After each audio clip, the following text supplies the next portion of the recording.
Greetings all! Today we're going to be jumping into a fan favorite, Fall Guys. It's now free to play on any system out there and it is true cross-play, so anyone can join. And I thought it would make for a lovely, not diversion, but to mix up what I've been doing lately. I'm going to be doing some of the solo show and hopefully not getting lost. I am using my OBS window, so there is a probability that I will have a slight input delay, which will send me falling. What the heck? Oh, okay.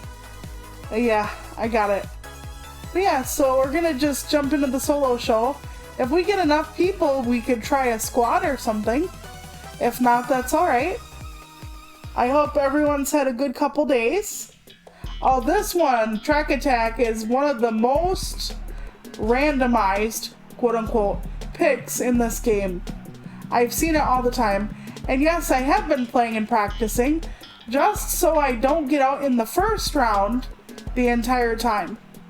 And make it a very uninteresting watch.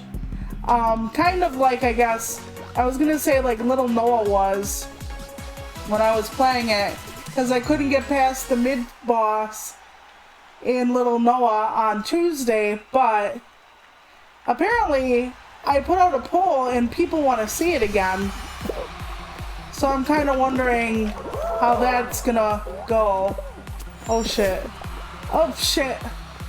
I hate griefers in this game. Like, some people, they bump into you and don't mean to, but some people, they fucking like mean to like fuck you over. Oh my god. I hate getting stuck here. Thank you. Thank you, game. I hope I can actually make it. Okay. We're okay. Yeah, okay. Yeah, those make you go faster. No! Oh fuck, I'm dead. I told you, I'm not the best at this. Oh yeah, the orange ones are the way to go. What?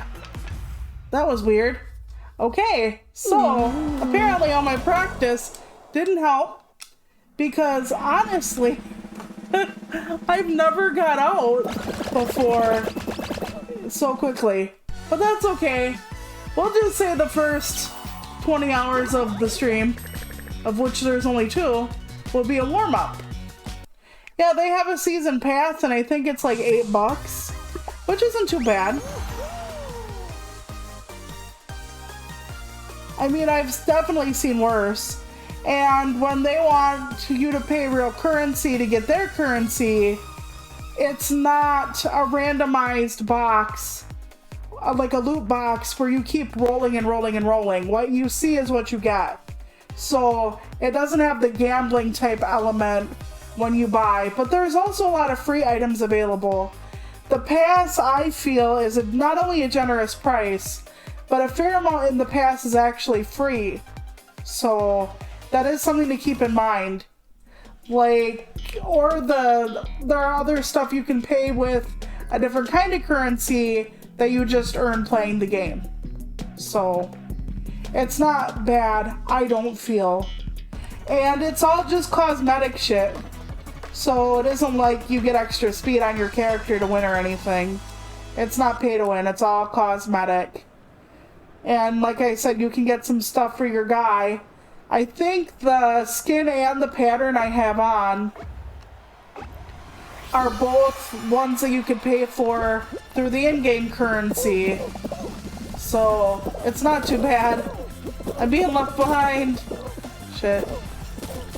Now I usually get stuck somewhere and I'll show you where on this exact map.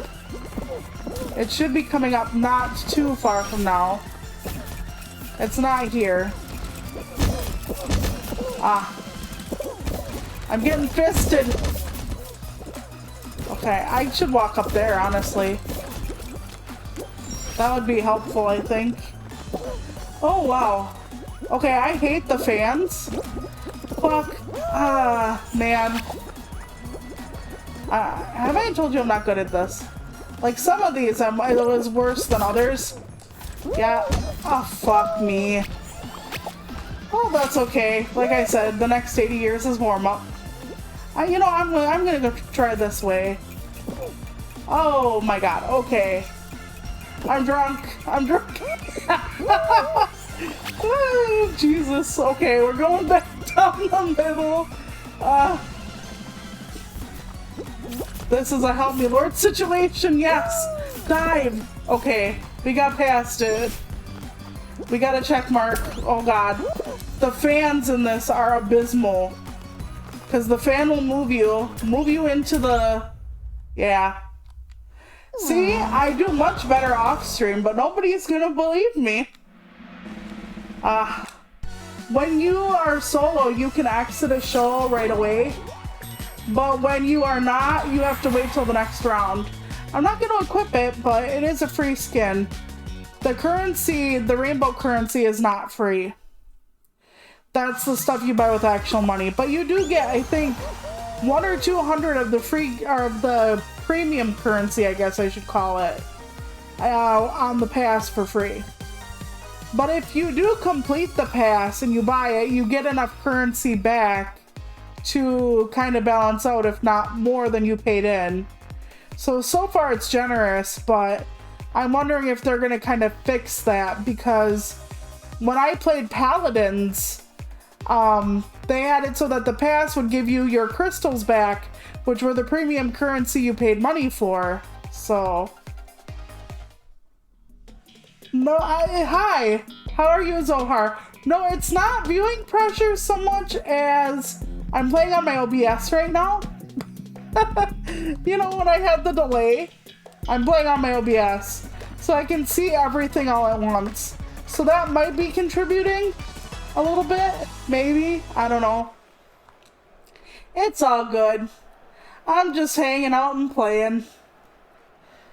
I might have to switch my color though to something that's not like blue or yellow or whatever, because that also kind of screws me over.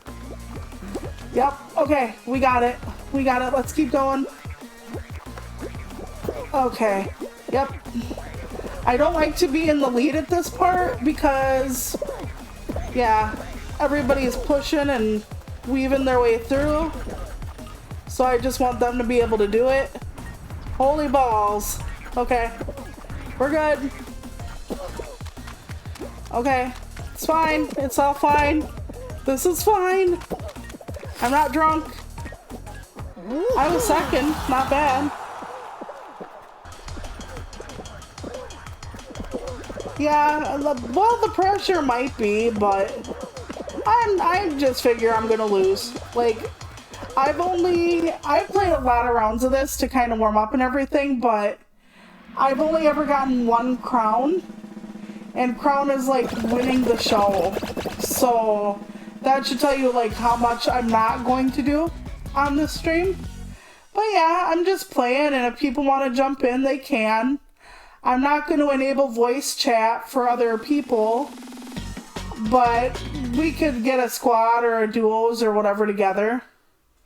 BJ had been thinking about joining me at one point, but he decided not to.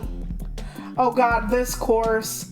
I think I've only ever finished it once, and I usually just have to follow people and pray to God they know what they're doing. Oh, I'm sorry about your potential power outage. I was almost gonna stutter that. What the hell? Yeah, that's okay. You know, you never have to be here anyway. Nobody does. So, I'm just glad people stop by and say hey, if that's what they want to do. Fuck. Okay, come on. Oh. Yeah, I've never went under. I always try to grab onto these and get above. Please, let me up. I can't. I'm gonna waste my time just trying to get up here. I might as well just try to run. Yup. Haha. Rodeo, it's a rodeo. Get me out, get me out. Okay, we got it, we got it, we got it. This way. I hate this gel stuff. I mean, it's, oh God. They were going the wrong way, shit. Okay, I got my bean in place. Okay, backwards, don't fall on them. Go, they hit you backwards. Some of them do anyway. Not all of them, which... Oh God, so many people are ahead of me.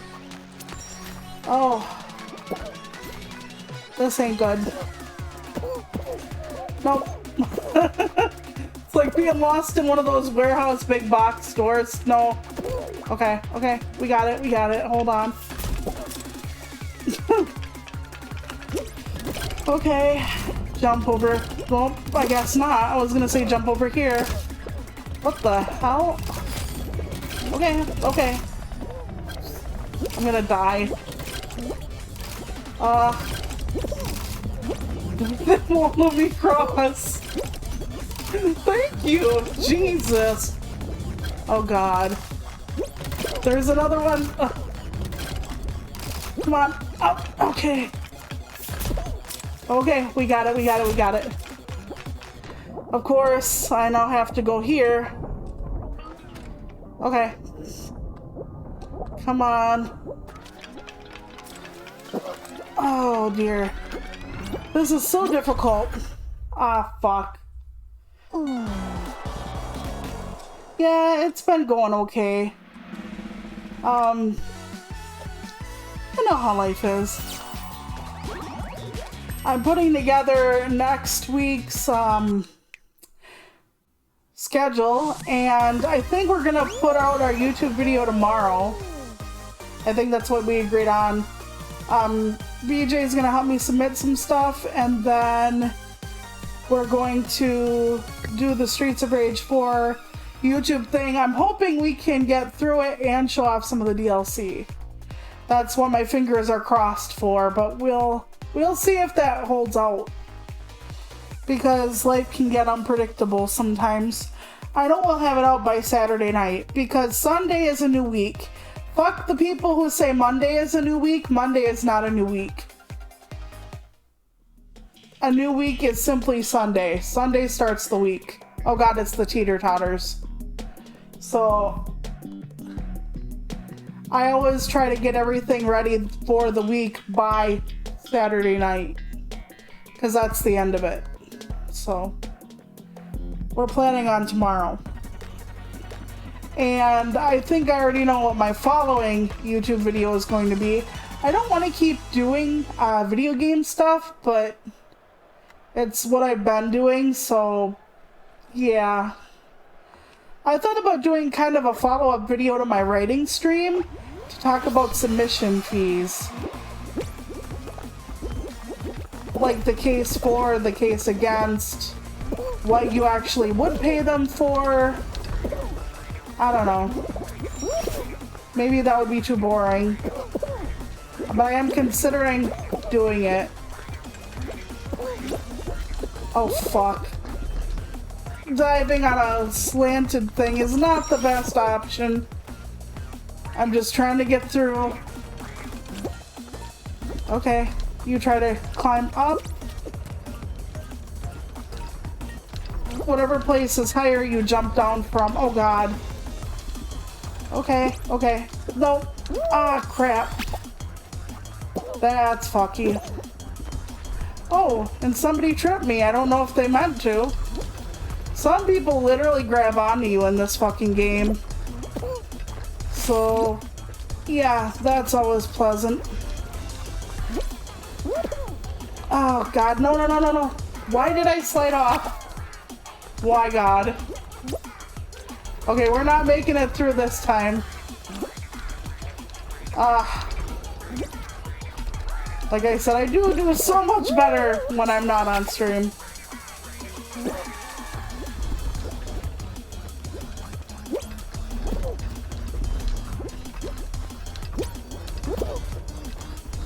I think I was at the last level, when I was playing the game. I think I was at the very last part and I just couldn't get through the final boss. So I think some of the DLC would be cool. It has got a lot of replayability, the DLC for that game. So I'm not against playing it at all. Fuck, no, no, go up. Nope. No, this way. I hate teeter-totters. Okay, we're good, we're good. Yeah, I was at the final boss. I just couldn't get through. I think BJ can actually join me at the last level, so it shouldn't be a difficult thing. And then we might have time for, like I said, some DLC. I don't want my YouTube videos to be as long as a stream. I don't know, I just don't think that it would be necessarily the best thing.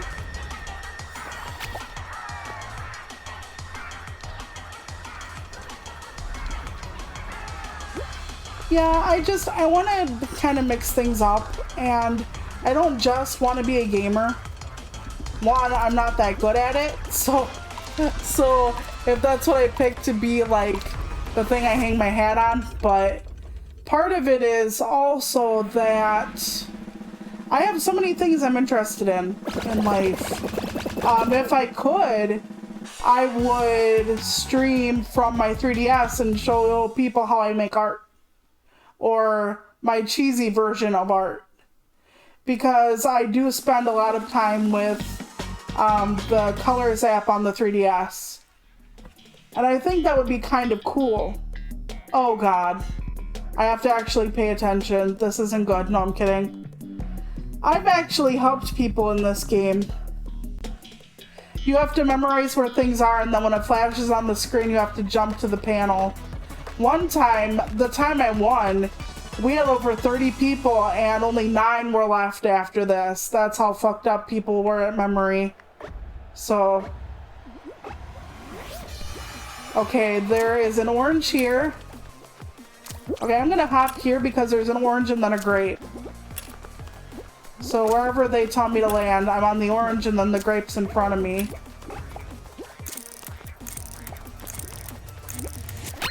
Grape's in front of me. Good. Oftentimes, if you... that was a lot of people that died just for 2 fucking options. Okay. Orange, watermelon, apple, grape. Okay. So orange, watermelon, apple, grape.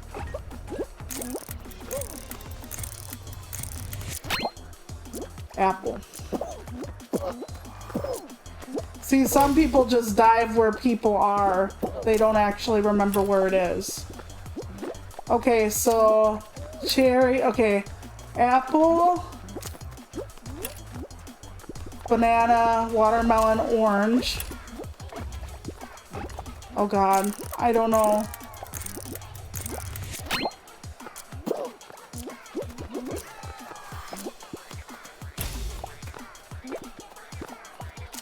That's what I had thought, and I'm glad I was right. Yes, they actually are. I think the lore, and its official lore, is when there are slime levels where like the slime is rising or you can get knocked in the slime. When you fall down those little pegs, when you lose a round, that's actually you turning into slime. So like the pink slime you get engulfed by is actually the crushed up blood goo of your opponents that did not make it through. Oh god, it's a runaway from the fan. Usually I'm good at this, but watch me die in like 3 seconds. This is a very short round usually. Oh, there are 3 fans now. Wait, no, only 1? Okay, only 1. I thought there were 3. I was like, fuck. But no, we're good. What I do here is I just keep running this way and try not to get fucked. Oh, and I'm getting fucked. I hate the beaters. No! Shit. Because it doesn't usually last very long. But at least I can close out and get my summary. I should put a different color on as well. Because that won't be too bad. Okay.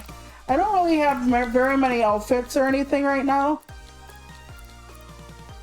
I need something that doesn't blend in. This is the skin I got for this color, and then it goes to gold. That is what I got for winning the one thing. So I'll keep that on. I'll try this.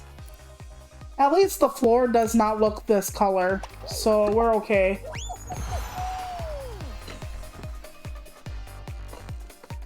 Yeah, it's very bright. It's almost like a preschool exploded on this game, yeah, more or less. Which is fine. I like the colors, but a lot of the colors you can put on your Fall Guy blend into the floor for me, and that's not always the best idea. Because when colors blend, my brain is like, where did I go? Like I'm some kind of fucked up chameleon. So I try to find something a little bit different. Oh god, that last part of this level with the spiked fucking dildos on the end. Those are really hard to get past.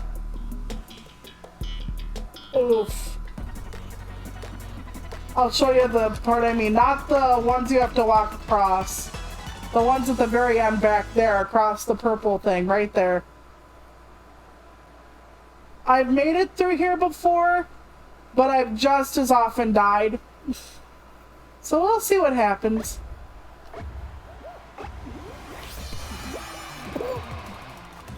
This is not one of the easiest ones for me.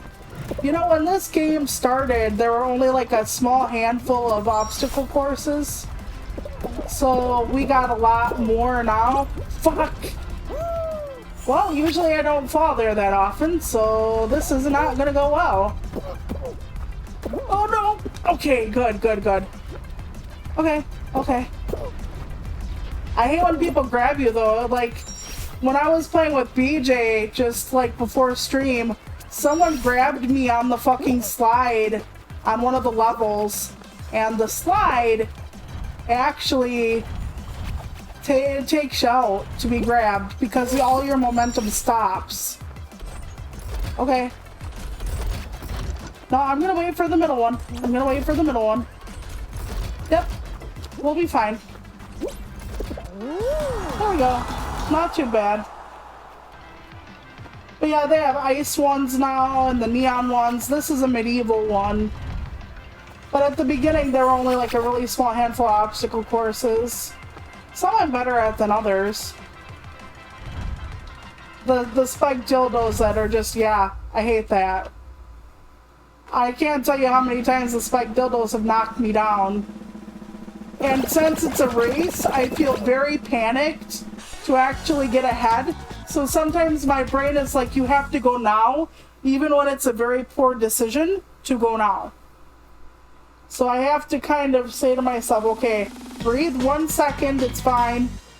Because the extra second isn't going to be as detrimental.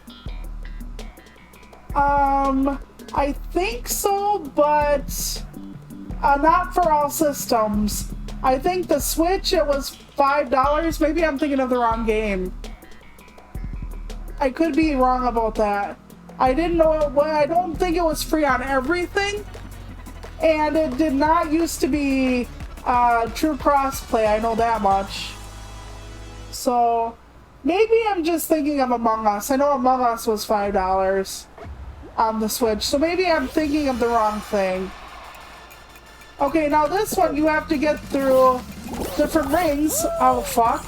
And the more rings you get, the quicker your score goes up. Oh, fuck. God damn it, I hate these. I hate the going through the ring ones.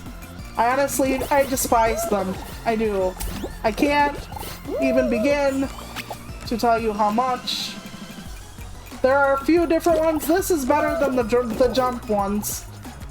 There is one where you have to like literally jump through the different ones on jump pads, and oh my god, it is abysmal. Oh, fuck me. It's like dialing a rotary telephone with your fucking body. Ah, okay. And then somebody's like, what's a rotary telephone, Aunt Toluca? And Aunt Toluca was never heard from again.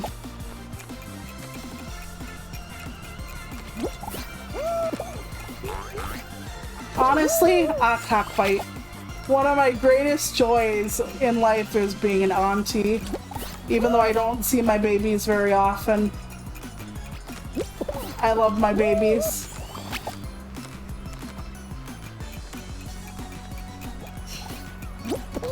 Oh yes! Get that bean body. That beautiful bean body footage. No? Okay, there we go. Oh, fuck off. Fuck right off. Just fuck off all the way. But yeah, these are two. There are ones that are worth one. The gold one up there that I'm not going to get into is 3. So yeah, I don't really remember too much about if it's free or was free or not. I don't think on everything, but like I said, I don't know. I did play it, I think, on the PS4 on my regular name before I was a charming and delightful, colorful turtle. Damn it. So I do think I had that going for me as far as like I did play.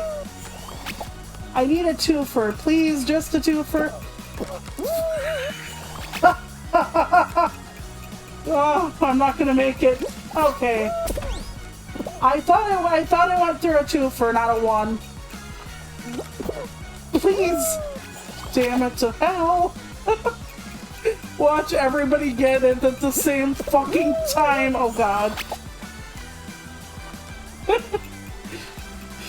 BJ said it's really intense watching me go through all this because I don't get there almost right at the fucking buzzer. But yeah, it's funny. Oh.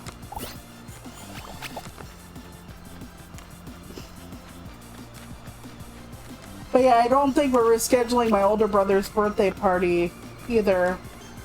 They still grilled out just for the, basically, the 2 older brothers and then the little kid they got. My 2 older brothers live together to combine expenses. And then my oldest brother has a son. And he is one of the lights of my life. Even though he's gonna have a hard road because he's pretty much nonverbal autistic. And he's a bright kid, but, you know, they're already like, oh, he's having problems at school. And it's like, of course, our district has no idea what to do with certain types of kids. None. So, yeah, that's nice. But yeah, he's my baby. I mean, he's smart. He loves colors. He's gonna be 8 in December. Oh my god, I'm old. I remember when he was born and my oldest brothers, we'll call them person, spouse at the time, did not want me to have anything to do with my nephew because they thought I would be a horrible influence for some reason. Now, I could teach the kid how to swear in colorful ways. True.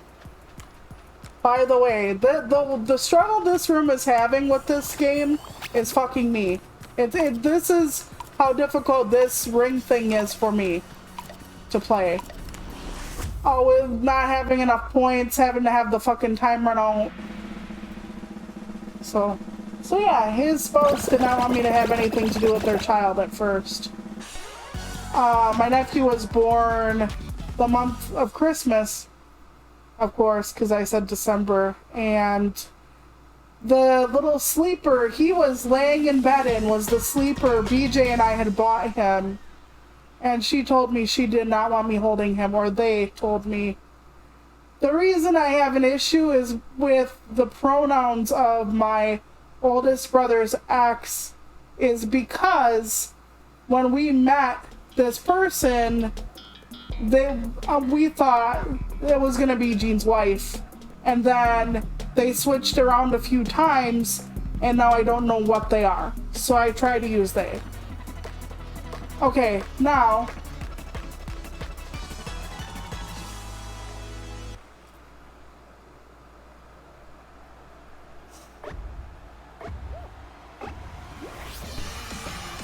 Yeah, well, you know, BJ has autism, but BJ is definitely verbal, and while it is somewhat similar in some ways, it's gonna be difficult. And the school's already talking about my nephew, and they're like, yeah, we're having problems with him, we can't get him to do anything, blah blah blah.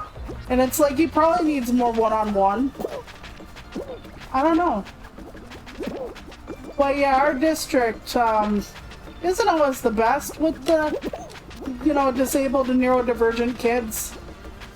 I don't want to really say it that way, but I was a disabled kid in the district, so, and I was only one that needed like physical help. Oh, that was quick. Okay, the next one is gonna be probably 2 more rounds before the end.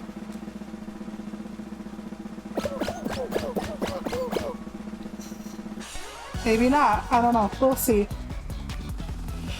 But yeah, so I know it's difficult trying to figure out, like, with certain things, especially for someone who's nonverbal. But I think my nephew is, like, very, very smart to the point where he might end up typing to talk when he's older. And that's fine. You know, he does say some things now, especially colors. He loves colors. And he knows how to write his name. He knows a lot, actually. I just think people don't know how to test him on it because he doesn't talk. And I understand not necessarily being able to or wanting to. You know, the world's kind of sucky and overwhelming. Okay. Okay, then we go here. They're gonna wait for me to fall. I know they are. Okay, hold on. Yep. Okay, so we go this way. I wait for people to... Sometimes I take the lead here, but if you fall, fuck you! I hate these people. They grab onto you so that if they release you, you fling forward and fall off. I hate griefers in this game. I fucking hate griefers in this game. I'm not going anymore. You guys pick a square. I think it's forward, actually, but I'm not sure. And I'm scared. Okay, then we go this way.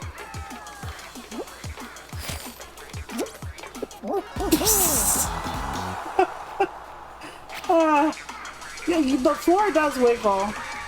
Yes, he's turning 8 in December. But like I said, they don't know how to test him properly to see what he does know. Because most kids are verbal, so... And Tommy also kind of does what he does, and yeah, that's my nephew's name. I love him, he's adorable. I should show you pictures of my family. Zohar. I mean, you know who I am in real life, so...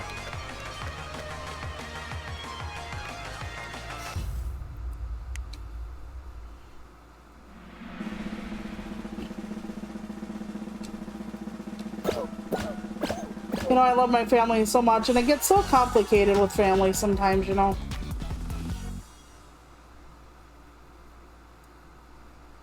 But yeah, to me I have 3 brothers and a sister. And to me, I'm the smack dab middle kid. Biologically, I am the baby, but in my heart, I am the middle of 5, the direct middle of 5. Yep, we gotta climb the mountain and get the crown. Okay.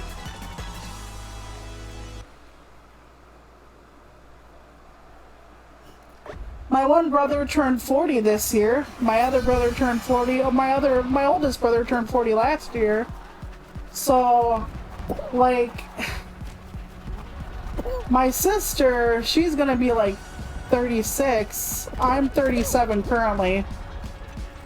I will be 38 next year. And my baby brother, when I say baby, everyone thinks I mean like he's a toddler. But my baby brother is going to college for art. He's 27. He was born 10 years after me. No, don't spin me right round, baby, right round. Don't do it. Okay, fuck. I was almost to the crown. It's right up there. I made it to the last round though. Okay, that's not bad. I made it to the last round. Should be a decent amount of points though. Okay, maybe I fucking lied. Let's just keep going. You can do squads in this game, but I wouldn't want to hold anybody back. Sometimes BJ's like, let's do duos, and I'm like, you poor motherfucker. And then sometimes I end up winning for us around on occasion. So I don't think I'm quite as bad as I think I am, because sometimes I do save BJ from annihilation, but most of the time he catches me. So oh god, it's the race across the fucking ring. This one's pain, but at least I can do it on occasion. There are some I've never actually went through once, not one time.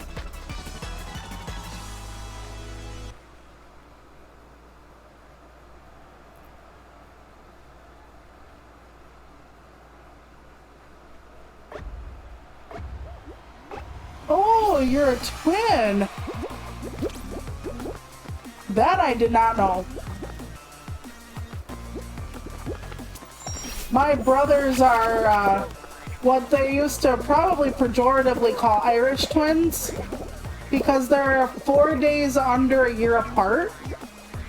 So that's why we always celebrate on the 4th of July, because it's the one brother's birthday, but the other brother is 4 days before.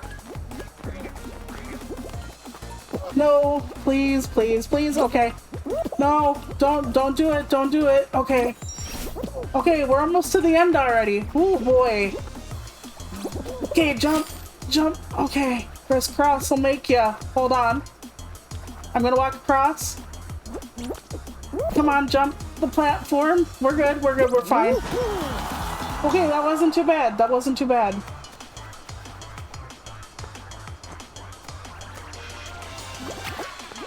Yeah, I was never a twin. My dad's mother was a twin, which was very confusing for me when we used to see my dad's people, which we haven't seen him in a dog's age. And yes, these are the same people I haven't seen since I was like in middle school or something, and then one of his sisters comes out of nowhere and is like, we're always watching you. The last time she saw me, I was in my teen years, and she's like, I wanted to reach out because you're so much different now. I'm so much different than when I was like 14 fucking years old. Imagine that. Can you use your imagination and imagine a 37-year-old woman is different than a 14-year-old girl? Never heard of such a thing.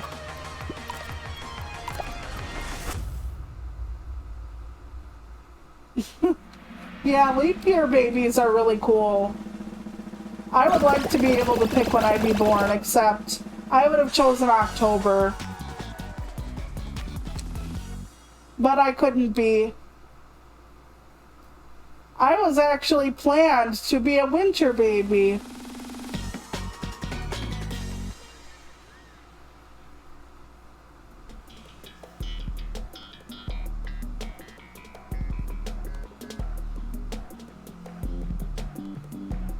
Okay, I'm gonna have to go back through because I don't know what that's the last thing is referring to. Oh yeah, yes, exactly. Someone to change over 20 years. Yeah, basically it was over 20 years. Can you imagine somebody expecting you to be the same as you were when you were a teenager? Like, especially since I was at the time in my early mid-30s when she came out of the woodwork. And I'm just like, imagine me not being the same as a teenager anymore. But yeah, she told me that they're always watching. Because in this family, when you are biologically in it, you're in it forever. So they always watch. They always check out. They always know, supposedly.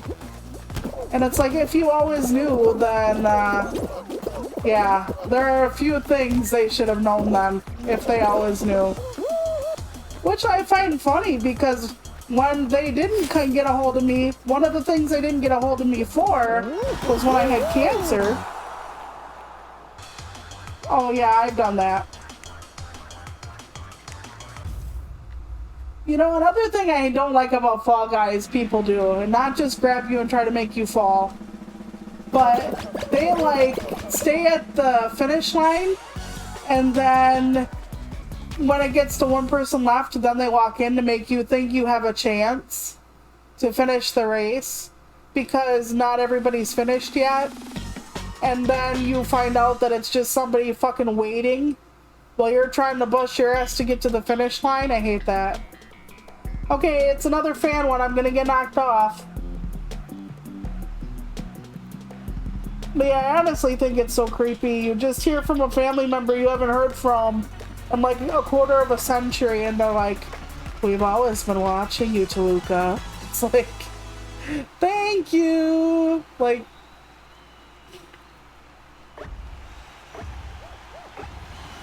I'm virtually a stranger. I don't know why they care. I mean, they're putting more thought and effort into... That's the same obstacle that killed me last time. Oops. I'm gonna... Yeah, I was gonna say I'm gonna leave, and then I didn't leave. Yeah, okay. But yeah, they're putting more time and effort into observing me than my own father ever did. Like, that is just something. I actually have never seen that in Mario Kart, where they wait and then they just make you feel like you have a chance and then nope. Maybe if it's a person who isn't first so far, they lap you. Maybe. I don't know. I'm always like... Generally, when I'm off stream, I'm like in 6th or 5th place. I think my average is 5th.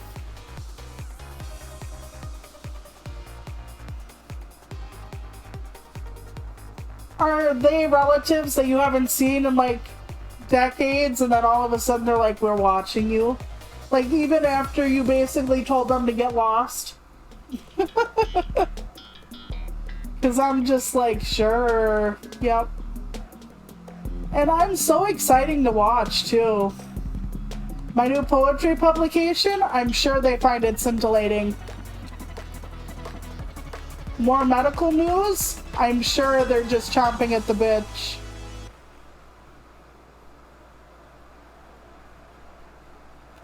But it is what it is. As I get older, I believe more and more in chosen family.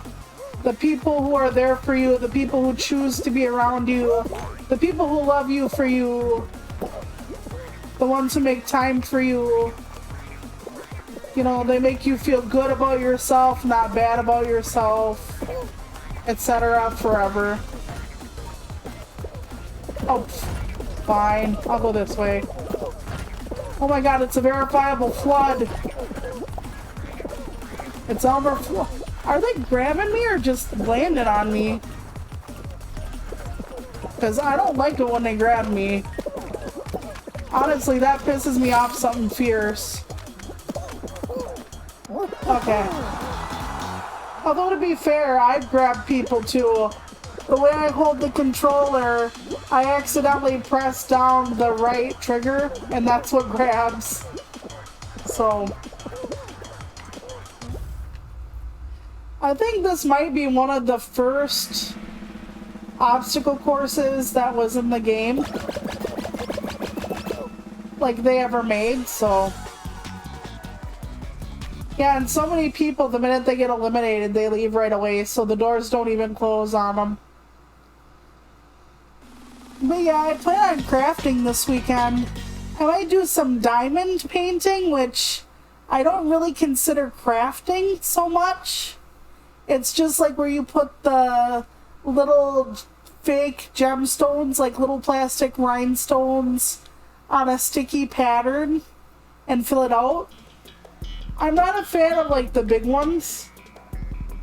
Okay, this one I've only done once and I really fucked it up when I did it. Because I thought you had to stay airborne. You just have to stay in the piss zone. I'll show you. See the piss zone right there? You have to just stay in the piss zone. As long as you can stay in the piss zone, stay in the piss zone. You don't have to like maneuver through the obstacles or anything. You just have to stay in the yellow zone.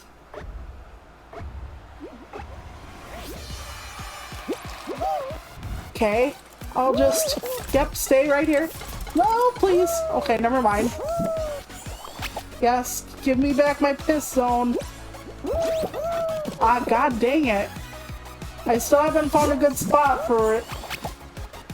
I still haven't found a good spot for it. Oh god. Ah. Okay, please, okay. I can't stay on there. That is like literally a no-go zone. Okay. I never make it. Oh, I got actually knocked down by the grabber. Okay, let's try to fuck me running. Okay, let's not. Oh god. Oh, that's a tilt thing. Okay.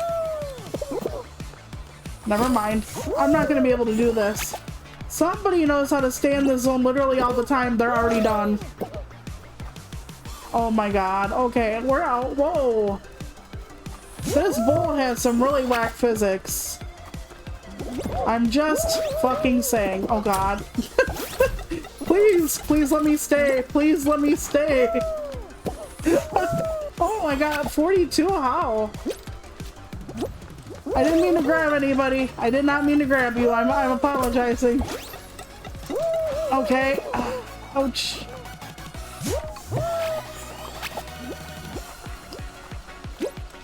Well, maybe they think they know a lot about you. Just because they think they know does not mean they know. It just means they think they know. I'm not gonna make this. I'm trying hard, but... yeah, I think so. Please land somewhere. Oh god. Oh, my poor squishy body. Okay. We can do this. We can do this. Okay. Please, please, damn it. Okay. Nope, I'm not gonna make it. There's only one left. Okay. Nope. Nope, no, no, no, no. Okay. I almost was there. I was almost there, people. Okay, I tried to grab, and I could not grab. I'd have no mouth and I must scream. I tried. That's alright. I tried. I can never do that one, so... I knew when I was up against the piss zone. Oh, that would have been cool. I've never seen the Fall Guys jelly beans. Not once. I'm talking to another poet on Twitter who's also a VTuber. I think that's really neat. I really do want to have like a VTuber poetry competition someday. where we all like have people like submit verses, like maybe only like 5 to 10 lines long, and then we read them, and then people who didn't participate can vote, or the audience can vote. But then again, that would basically mean if a VTuber had a lot of viewers, the viewers would just vote for their favorite VTuber, and I don't want it to be a popularity contest, so I'd have to figure out how to do that so it's based on the merit of the work and not the poet, who the poet is.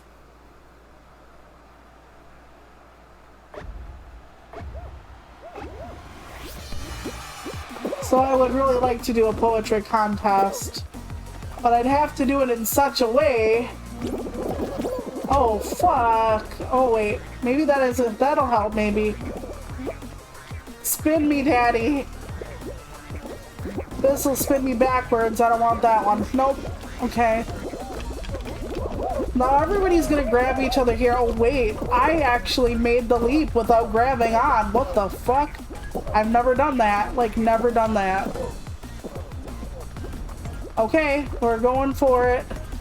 This is the slow moving one. This is fine. I'm not doing the fast moving one. I never make it. I never make it. The fast moving one is such a pain in the behind. Fuck. Not that this is much better. I actually went limp, and I actually saved myself by going limp. Oh my god. I know it looks like hell, but I actually feel quite godly right about now.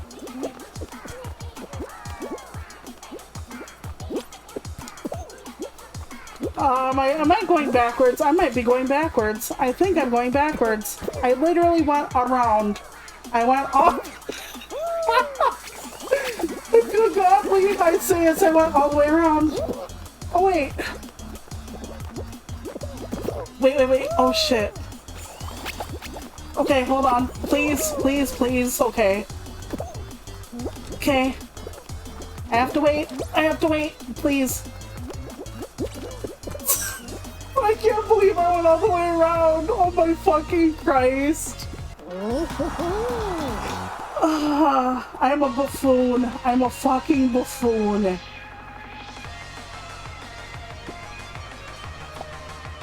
It could be decided by the other authors. That would be a possibility.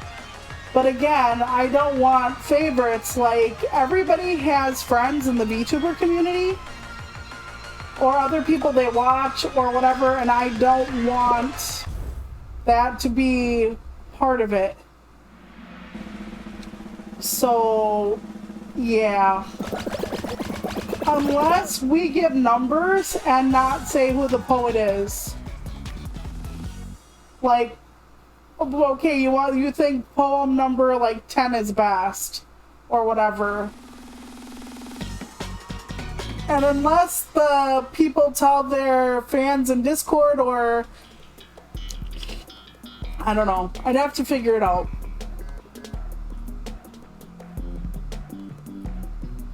But a number system might solve some of it. And if a lot of people entered, we'd have to whittle it down before the stream even started. Otherwise, we could be here for like 10 hours. If there's like hundreds of poems. So we'd have to do like a final 20 or 30.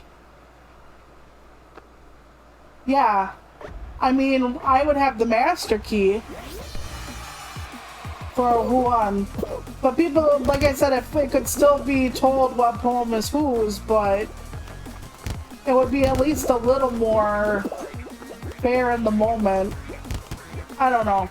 I'd have to think about it. It's something I'm contemplating, but it would probably be shitty. Something would fuck it up, most likely.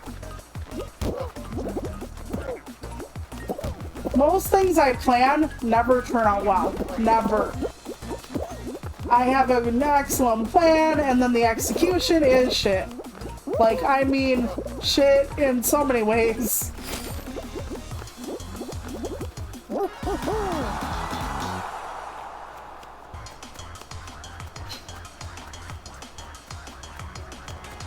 it never turns out the way I wanted to or whatever, but it should be for fun. And then we'd give out some prizes.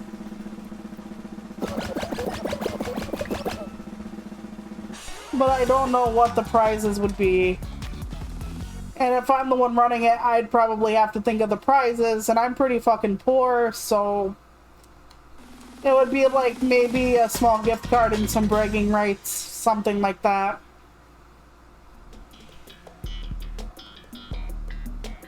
Okay, I know how to do this one, but since it's almost a semi-final, I probably won't do it well.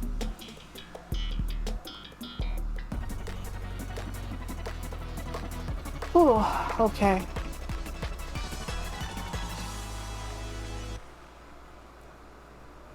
I've never seen this one be this late in the game. That's weird. Using my strategy of making them open up the swirly doors is not gonna work then. Oh god. Okay, I actually made it. Okay, no I didn't. Flag planted, I guess. Son of a bitch. Okay. Fuck. Oh no. Don't close me in. Please don't close me in. Oh god. I lost my footing. I'm not gonna make it.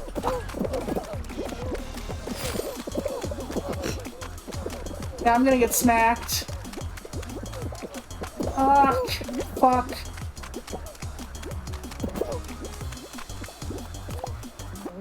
Son of a bitch. Was I like one of the last ones? God freaking damn it. Oh. Everything's tight on me right now.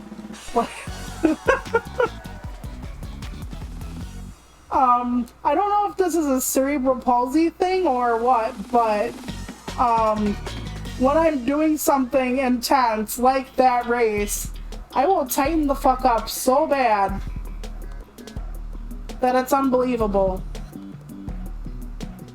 Like from my toes, all through my arms, almost everywhere that can be tightened. Okay, this is not the final round. This is probably the semi-final then.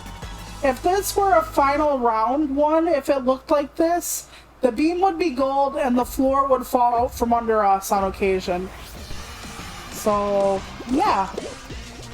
Okay, now I run with the beam for a while.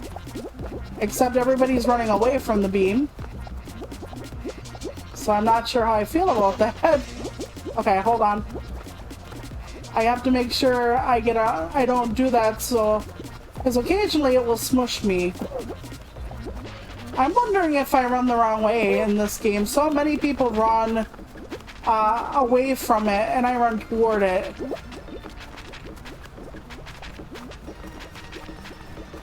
Okay.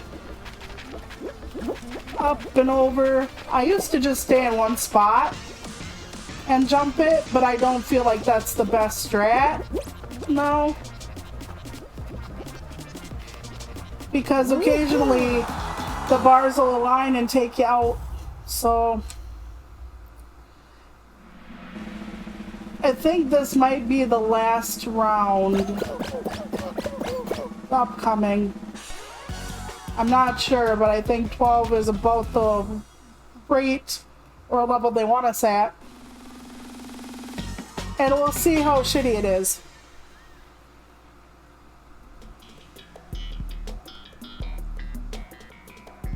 Okay, I don't even think it's this. So, we have a lot of different rounds right now. That's weird. Yeah, my grip tightens too. My controller starts to cry. And the crying is, of course, the plastic is starting to protest my grip. I'm gonna try really hard not to fall, but apparently I can't make it now with the obstacles, and I do not know why. But yeah, so the final 8 will go to the final round. Oh dear. Oh dear. Please, no. Please, no. Please. Oh, there it goes. There I go. That's okay. I made it pretty far. Exit show. I did pretty well.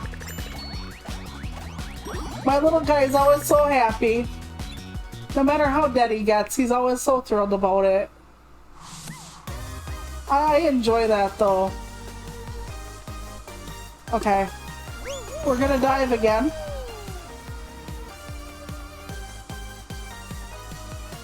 But yeah, I did this game partially because people can join me, and I wanted to give them that opportunity, like with Paladins.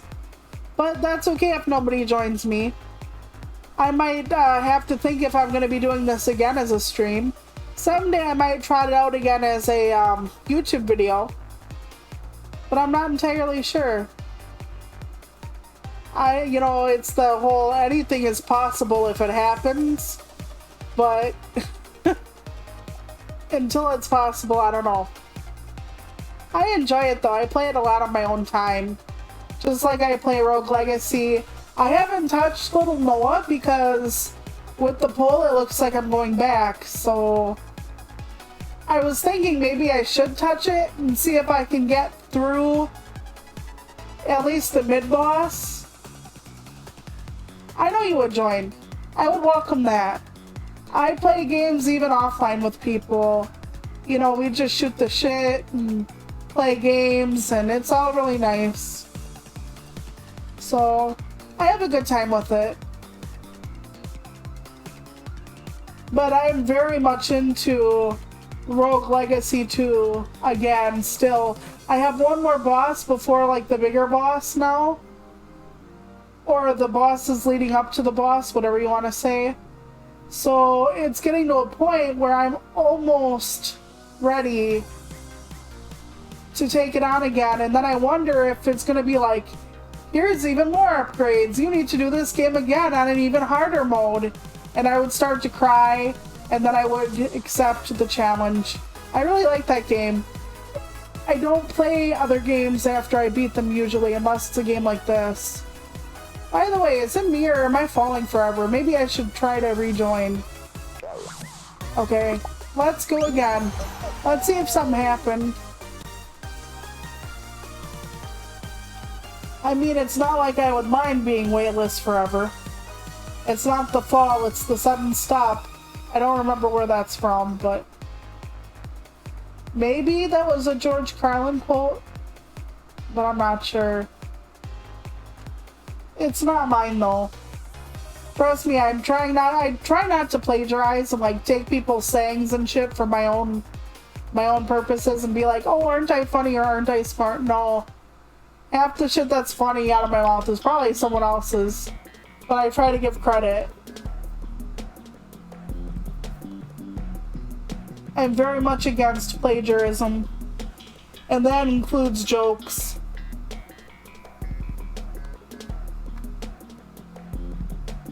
You know, plagiarism is a really big problem in like the art community and in the writing community. Just like anywhere you can steal, people have a problem with it. There was even this guy who wrote this really well-known book. It was in Literary Hub, which I read a lot. And LitHub's a good site. And I was talking about this guy who stole from a lot of like really famous authors. And it wasn't like I was trying to tell about stealing as in looking at something why it works. I mean like literally stealing. Oh god, I'm getting beat up. And his response to the allegation was, nuh-uh. Like literally, the first article that came out was about the allegations, like him stealing from like other books and works.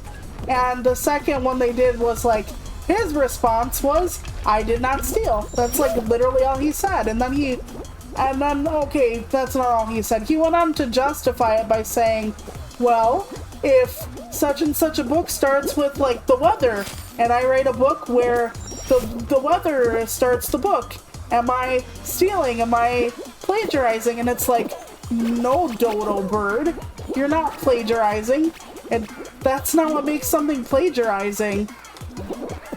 You can't copyright an idea, but you can copyright other shit, and that's what makes it stealing.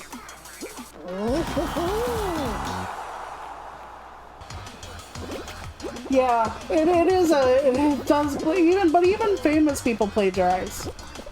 But, okay, part of the problem with plagiarism is because people even plagiarize poems, which I find hysterical, because unless you're like 5 to 10, 15, 20, okay, let's say the top 30 poets out there. I'm not saying that's true, just pulling a number out of my ass. You don't get paid.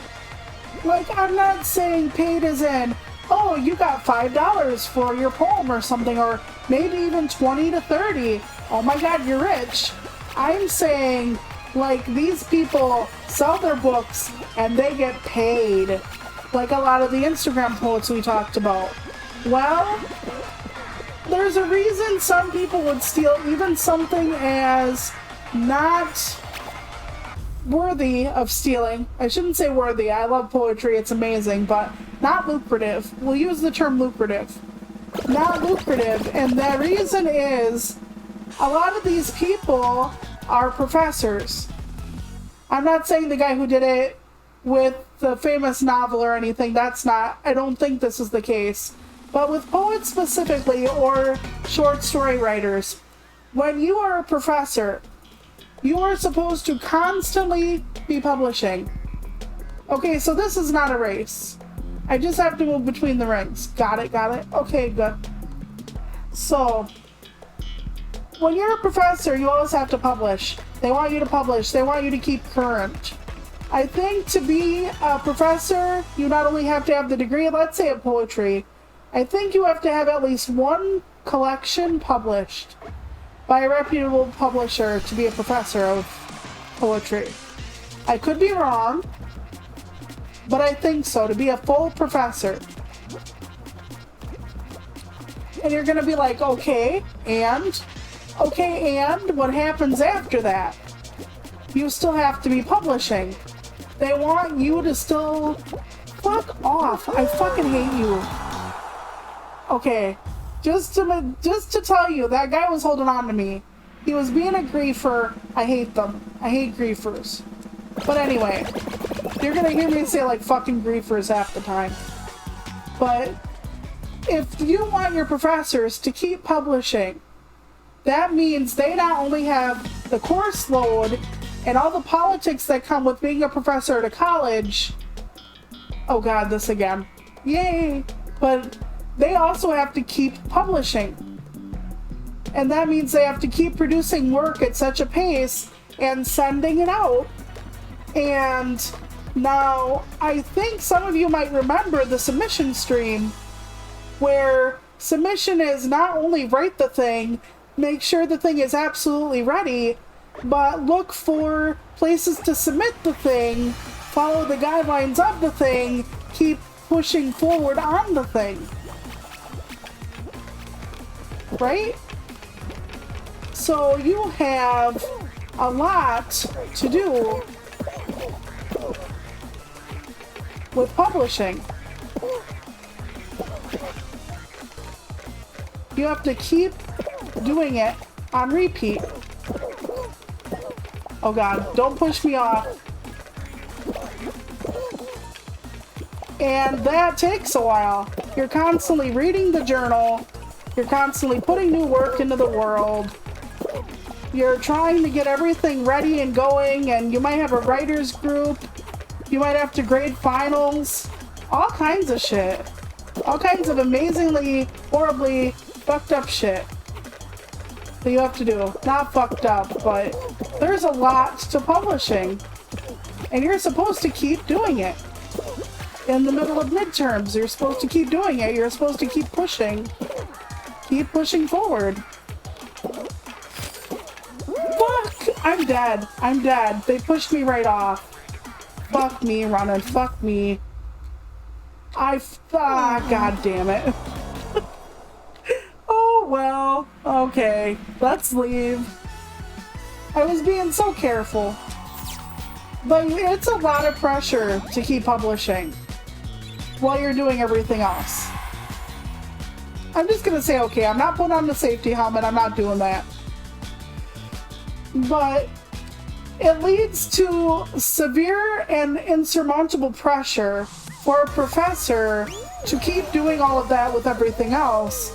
And so sometimes professors or people wanting to be from an adjunct to a full-time professor will steal.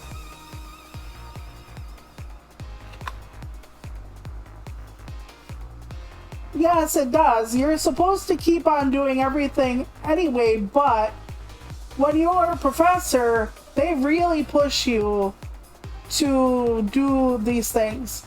And I think it's the same in the sciences. You're right. A lot of different places require you to keep making new discoveries and everything else, but you're also supposed to be teaching people. And you could argue, like, if you're a physicist, like, if you're not constantly doing research and doing your own projects, how are you going to keep your knowledge fresh for your students or whatever? And yeah, I agree with that.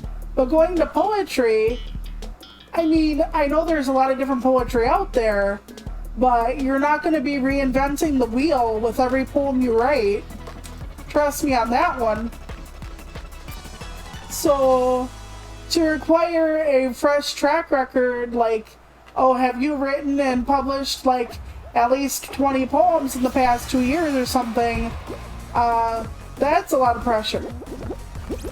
It has to be good. It has to be with all the other shit you're doing. Plus, you have a family, probably, or dogs, or something to take care of besides yourself. And it can get a lot, especially at certain colleges when you are teaching students who, well, let's just say they try to pack in students like sardines at certain colleges with certain classes, especially the undergrads. So you're teaching undergrads who are there for, maybe it's only, oh god, I hate this route. It's only for like certain times or for a certain amount. And you have so many students to take and grade and whatever. It's a lot of pressure. Let me just say it's a lot of pressure. And I've never been a professor, but I know people who have, and I know the stories and everything that goes on. So I don't necessarily blame them for being upset, because you can get a log jam mentally. You can get, writer's block is not really a thing, it's more mental. Like, it isn't that you don't like know what to write, it's just that you feel pressured to write, or frantic, or stressed, or all these different things. Maybe you're going through an illness, maybe you are going through grief. Something blocks you, but it's not a block per se. You know, when they say writer's block, they make it sound like it's this gigantic force that like stops you from writing. There's always a cause, even if it's just you don't feel like it. But if there's too much pressure to publish, it's called publish or perish. Because if you don't publish and you're not tenured, you don't always get to keep your position. That's why they call it publish or perish. At least in the academic zone. For like poetry and short story professors, like fiction professors. So, sometimes they turn to cheating. The things they would tell their students not to fucking do. Don't plagiarize, they'd say. Well, they're ripping off somebody's best line.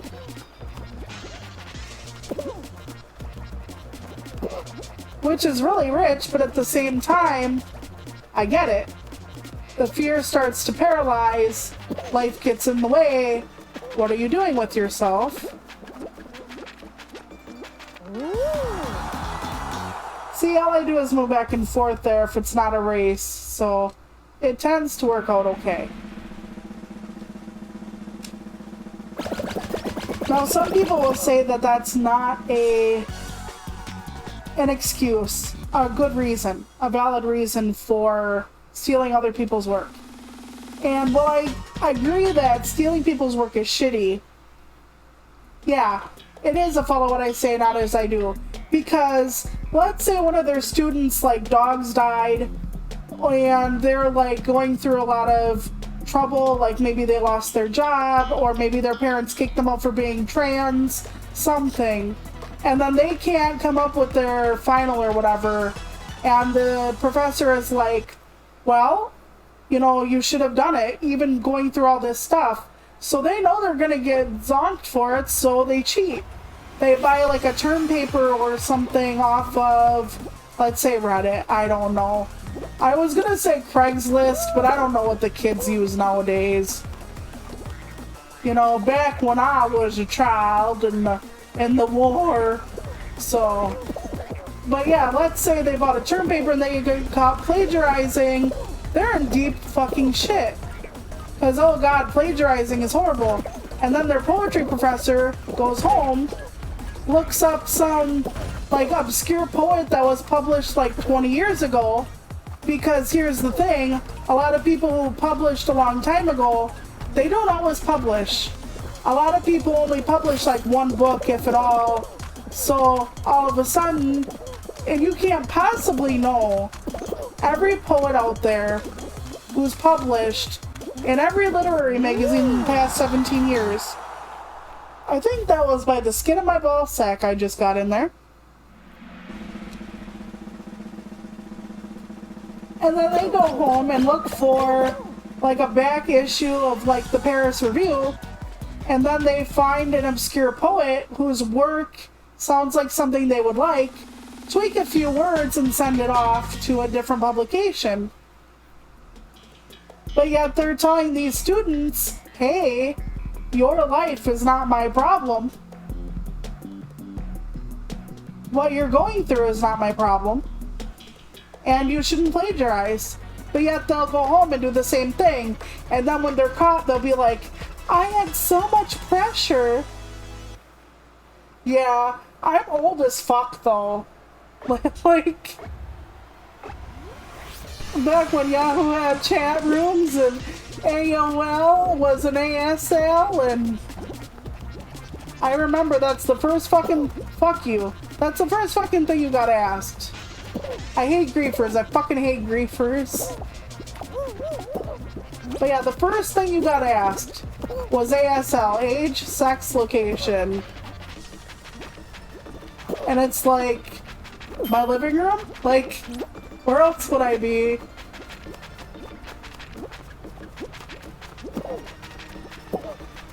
But yeah, they always bitch at kids for doing it, but a lot of the professors do it. I'm not saying all professors, but what I am saying is, I just fucking died. Okay then. What I am saying is that there is this huge pressure, even on creatives. And like I said, with a creative person, you're not going to be reinventing the wheel with everything you do.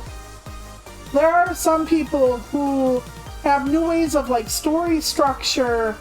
There are like novels in verse nowadays where it's a whole story written as a poem and stuff like that. It's very popular in YA, young adult, and stuff like that. But for the most part, you're not going to reinvent the wheel. I don't know why they require new publications all the time.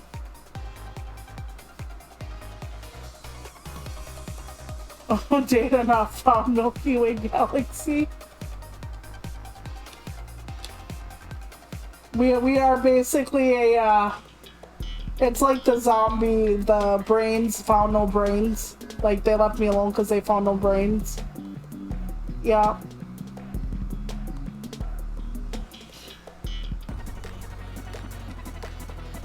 It's basically they don't have any good intelligence from Earth, or at least the entirety of our galaxy would be sad, I think, if there wasn't anything here, like, at all. But can you imagine an alien with a GPS getting fucking stuck here, like, accidentally? They were gonna go to the cool galaxy or the awesome solar system, and they got lost. Like, imagine how easy it is to get lost in the fucking universe. Fuck. Okay, there we go. Ah, damn it, damn it! Please! Please! Fling me! Fling me over! Yes! I will not be confined by your walls! Okay, go, go, go, go, go! Oh, god damn it. It's been a long time since I was hitting the asshole with that one. There we go.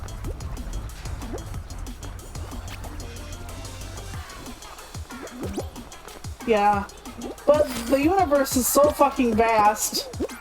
Just, like, imagine getting stuck here. Like, I mean, we are stuck here, but honest to God, we do this to ourselves. Oh, shit. Whee! Okay. I can do this, I swear, I've done it before. Okay, there we go, there we go. Okay. That was funny. I'm getting fucking flung around like a rubber band.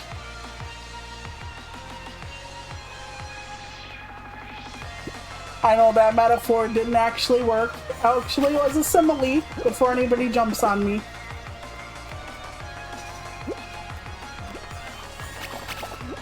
That's a, you know, so getting back to the poetry thing, that's why plagiarism happens in regards to professors. Some people just do it because they can get away with it, or they like what you wrote.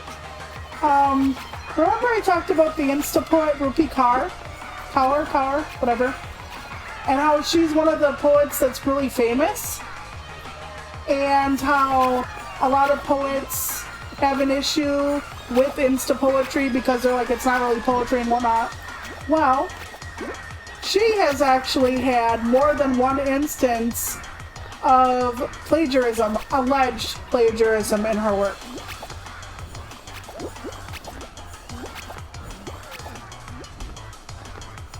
Yeah, we can talk wherever you want. I'm actually thinking about closer and closer to making my Discord for literally no fucking reason. I think it would be a ghost town. I think it would just be Zohar, which is you, and then BJ and me, basically. I don't think anybody's coming in my room for like dank literary memes. I saw this thing being passed around in the writing community about like, when you find the perfect notebook, it's spaced just right, it's got a beautiful cover, etc. They go on about it, and then they're like, you buy it, take it home, and then it's too pretty to write in. And God, do I know that feeling. I can't tell you how many times people buy me something amazingly beautiful to write in, and I'm like, you want me to sully this beautiful work of art with my words? So I leave it blank. It's funny. It's horrible.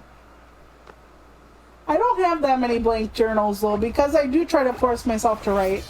Although, to be fair, like when I say journals, I don't really use them for journaling. A lot of people get a lot of stuff out of journaling. I do it intermittently.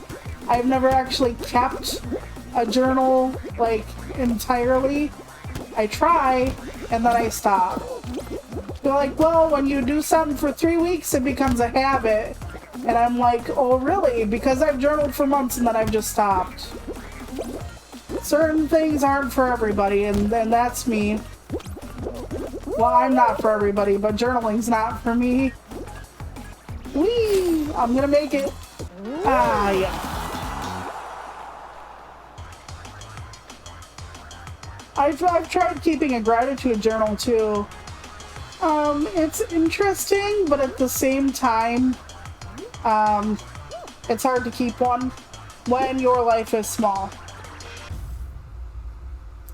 And I don't know, like, how to explain that to people who don't realize what I mean. Like, there are a lot of people my age who are switching careers, going back to school.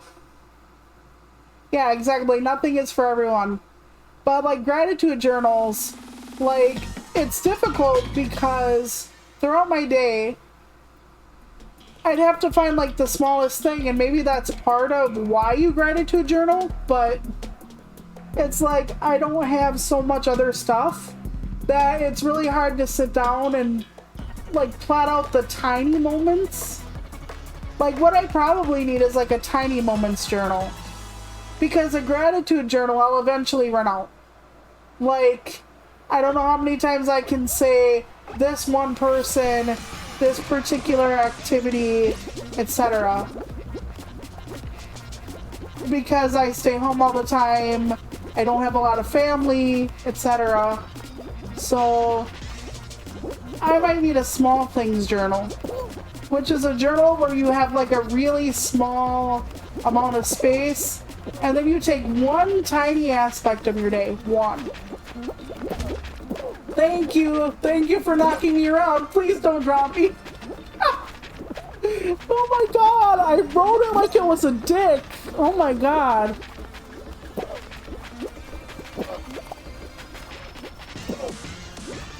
That was fucking incredible. I am amazed. Yeah, it does. Well, I never was good at the emotion part. I suppress my, my psychological trauma. No, but, I am very good at masking or pushing down my feelings. Like, most of the time on stream, you'll never know, like, how much turmoil is going through my brain or what I'm going through. You just won't know. But, yeah, so I'm not the best at that. Maybe an emotions journal would help me, like, ferret that out of myself. I'm not sure. I put up an Ask Me Anything on my Twitter, and I'm like, as long as you don't dox me, you can ask me. Because I'm a pretty open gal. Oh, wait a minute. Oh, no. I noticed something and then, yeah. Okay.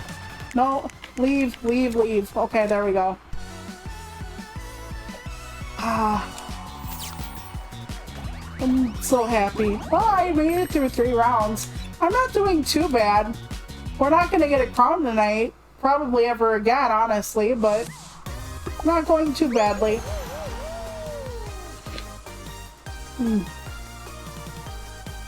Yeah. I think I learned it from my mom, kind of. Because my mom would always, like, bury shit to get other shit done in her life. And it's actually very toxic to bury things. So... But, like, I'm one of those people that doesn't, like, want to worry anybody or upset anyone. So I bury it. And then when I dig it out, it looks like a fucking tormented, distorted monster. And then everybody gets upset, and then I have to put it back in anyway. Because they can't handle what it looks like. So that's rough. Well, that's fun. You know, you just gotta keep busy sometimes. Okay, it's the whirly one. Very good. And I know I don't handle things in a healthy manner. I've been trying to figure all that out. Like, since my mom died, I get really bad sick every 4 months. And it's because the stress is literally eating me alive. So I gotta figure out how not to do that. So, like, something I've been relying on my whole life to just get me through is not working anymore. So that's fun. Oh, damn it. I'm grabbing onto people like a griefer and I don't mean to. Oh, no. No, no, no, no, no. Please don't do this. Oh, god dang it. I'm getting eaten. Stop it. Okay. Run in. No! Damn it to hell! I'm not making the first round. I'm not. The only way I can do it is if I actually go through the fast fan. And I don't think I can. Oh, you know, just trying to... My bottling technique for my emotions.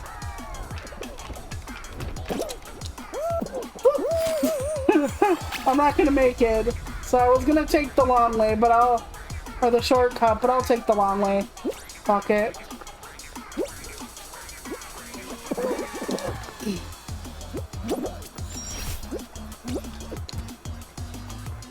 I'm better at bottling shit than the Coca-Cola company. Oh, wow. Okay, stop it, please. Ah, god damn it.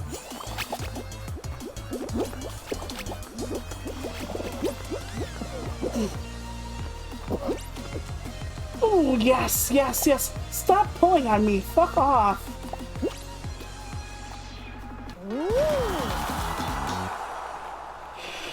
Oh. I've tried a gratitude journal a couple different times. Maybe I need a different type of emotion journal. There are multiple ways to journal. Like, even for gratitude is different. So I don't know.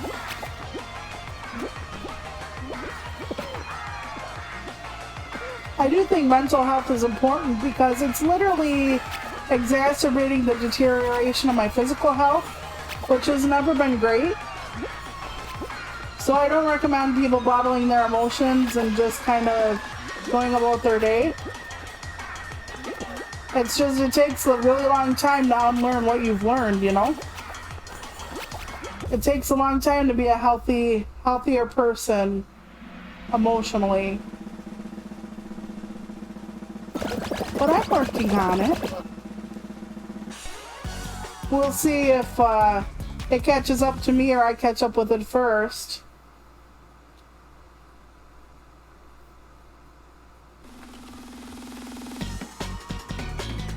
But all you can do is try after a while.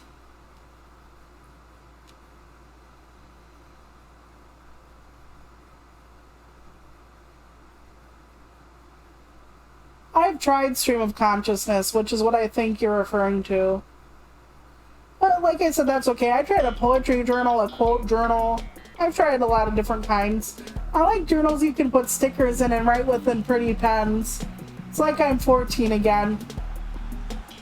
So maybe my dad's sister wasn't wrong maybe she was wrong. I haven't changed that much. I love gel pens. I love stickers. I make cards though, like greeting cards, so maybe that's where that comes from. I don't know. When I get a new notebook, I usually decorate it. Oh, pro tip for people who are left-handed, or even people who just hate like notebooks with the spirals, but we need the spirals. Pro tip: get a steno notebook.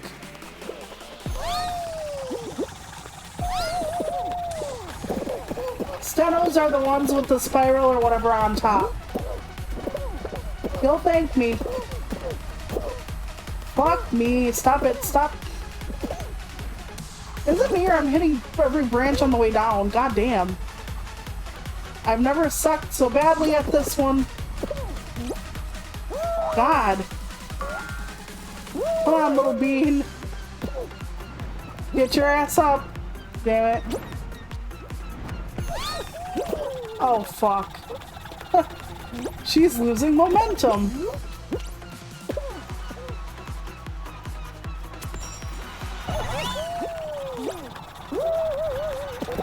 Oh, boy. Now I'm stuck between the lions. God dang it.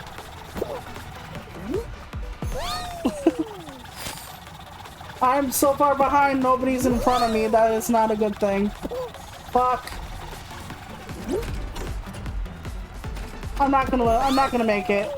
It's alright. What is back here? A shortcut. Oh, you pudknuckers. I did not know there was a fucking shortcut back there with an extra little loop. Fuck. But that is good to know for next time, which I will promptly forget. I love some of the costumes in this game.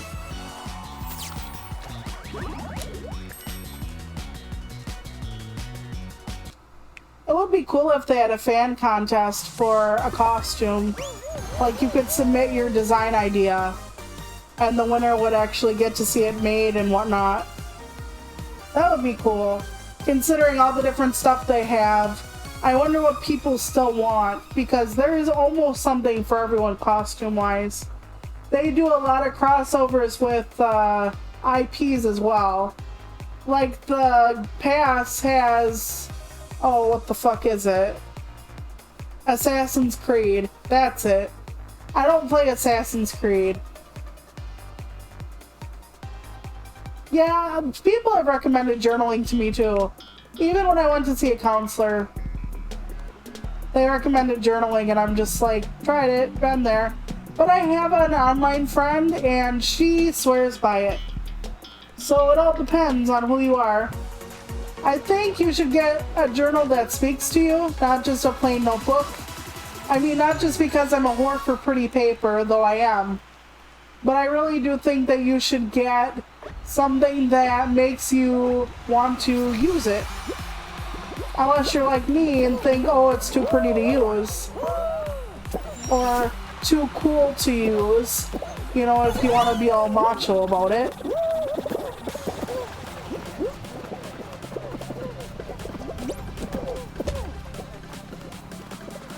Because I get it to where I don't want to. Now, my oldest brother, he loves paper and shit as much as I do.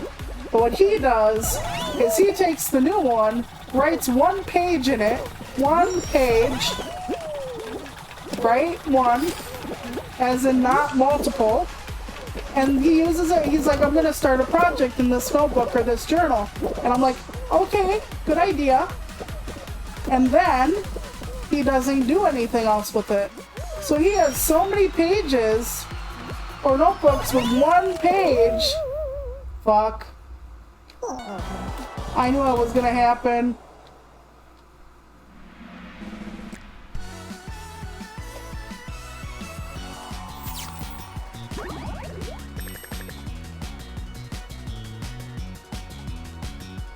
Oh, that's shitty. That winners would steal the designs. That is so shitty. This, you know the meme, this is why we can't have nice things? Yeah, it's people like that. They would you're right, they probably would just do something similar to that. And I would hate to see that happen. Think about it. Not only did you, like, steal from someone, but you stole other people's chances of winning, and then you stole the contest from being there all together. So you fucked people over on like several levels at the same time. And that is just not cool. You know, and there is a such thing as copyright. Now, people think they have to register every individual poem or story at the, like, for a copyright. You don't have to copyright each individual story and poem and whatnot. When you put something to paper or put something down in a fixed medium, it's already copyrighted. You already have the copyright. What putting it in, like, registering it with the Copyright Office does is, if somebody stole from you and made a lot of money off what they were stealing from you, it can actually give you more for the lost revenue. Make up for the lost revenue you would have gotten. Like, there's only so much you putting it down on paper can do, but if you would have lost a lot of money on someone stealing your shit, then it would give you the ability to go after, like, what you would have potentially lost because they stole from you. So I don't know if that makes sense. And why I'm bringing this up is the contest. You know, people don't usually like copyright with the Copyright Office every design they have, everything they've tried, you know, every poem they've written, and there are reasons for that. Don't go against the grain. Oh my god, I bounced up here. Yes, yes, yes, yes. Let's go. Let's go. Oh dear. Oh dear. Not the lemons.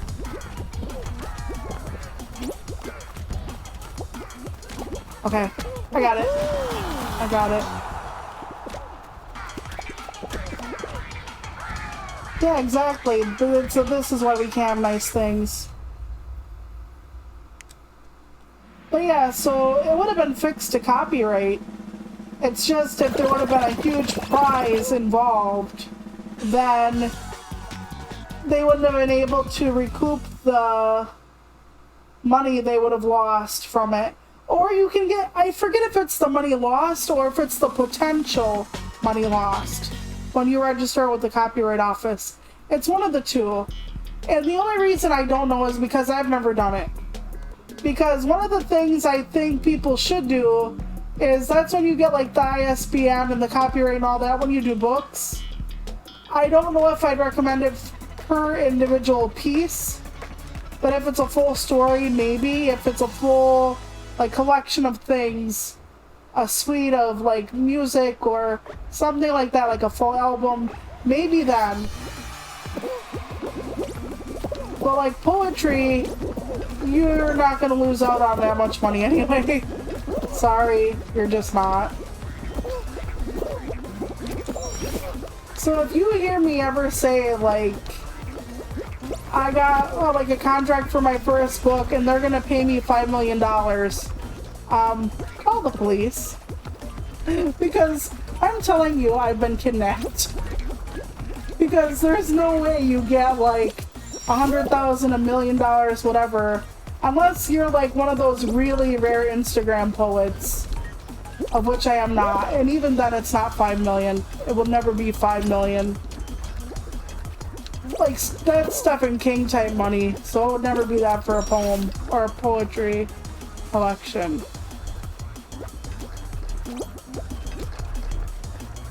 Oh boy. I almost slid all the way. Oh dear. Okay. Please come back. Baby, come back. Okay, there we go. Do not grab me. They grabbed me. They grabbed me and pulled me down. You motherless whores. Grabbing people does not actually, to my knowledge, keep you from falling. It just takes other people to fuck with you. Okay, that was my fault. I have a lot of favorite writers and poets. Okay. Gets ready.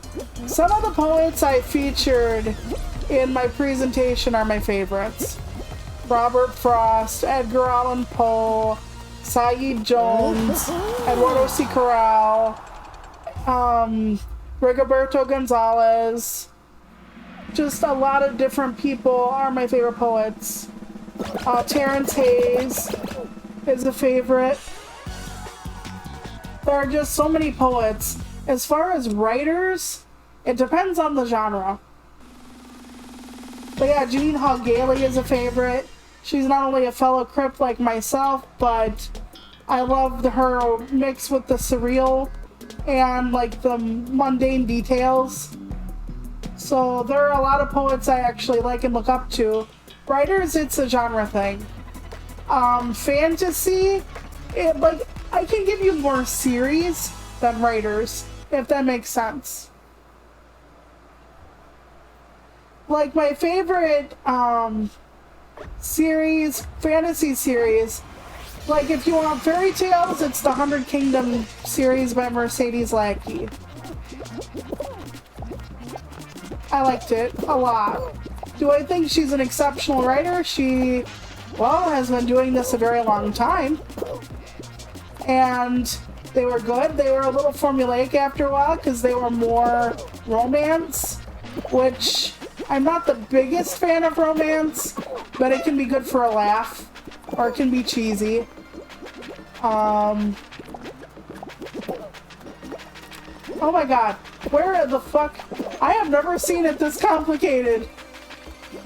Oh god, my dick, I'm dying. Oh my god, there was a space. I didn't even notice. Oh dear god. I love Terry Pratchett as a fantasy writer. His Discworld series was phenomenal for me. I love the ones about the witches. I am a sucker for a good witch. I liked Women of the Underworld series. I love the Hollow series by Kim Harrison. I like the Sookie Stackhouse novels that were made into the True Blood show for HBO, but I hated the True Blood show, if that makes sense. A lot of these are torturous Mario Party minigames. I totally understand what you're saying. Yeah, I read a lot of fantasy. A lot. There are some that I know like the details of, but I don't remember the name. But there was one about the coyote who was the auto repair mechanic. The werewolf or the were-coyote. I think it's a coyote. And it's like, her name is something Mercedes or Mercedes something. And that's a good one. And then there's the one with Kitty Norville, and she's the werewolf disc jockey.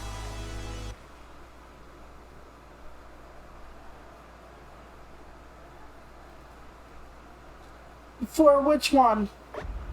For which one do I not like as much anymore? Because like I said, I read a lot of fantasy. Horror is, Brian Keene is good. Joe Hill, which is Stephen King's son, he's very good.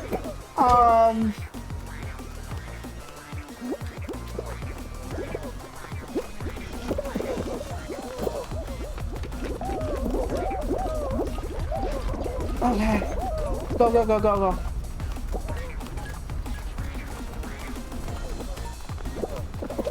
Unfortunately, like, I think horror is still pretty much a male-dominated field, especially white men.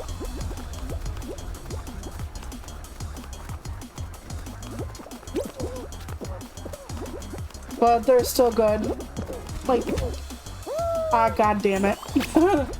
I could try the middle once. Once. Oh yeah, baby!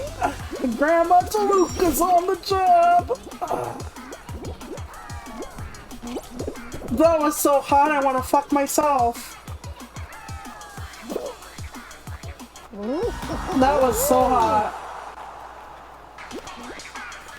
If there is somebody that, oh yeah, actually, and this is gonna sound funny, because I do occasionally read a book or two of his still, but Stephen King is one of the people where I used to like what he had on offer, but some of his books I cannot fucking stand. But then again, that isn't an anymore type situation. That's just, he's very hit or miss with me. Some of his stuff I love, some of his stuff I hate.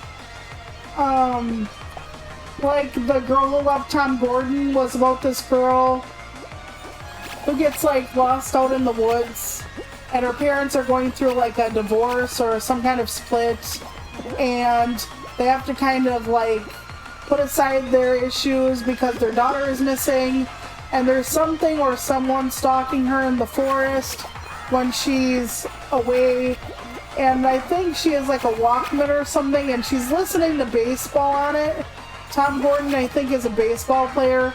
Don't quote me at this point, it was a really long time ago. And like, only after like 100 pages do we get like something is following her. And by the time we got there, I did not care. Or was it like 130 or 50? I don't remember. Some really, really far away number to introduce the problem. And I know he's very atmospheric, he's setting the scene, but some of his books are just like, come the fuck on, old man. Like, Go! Do something! I don't know.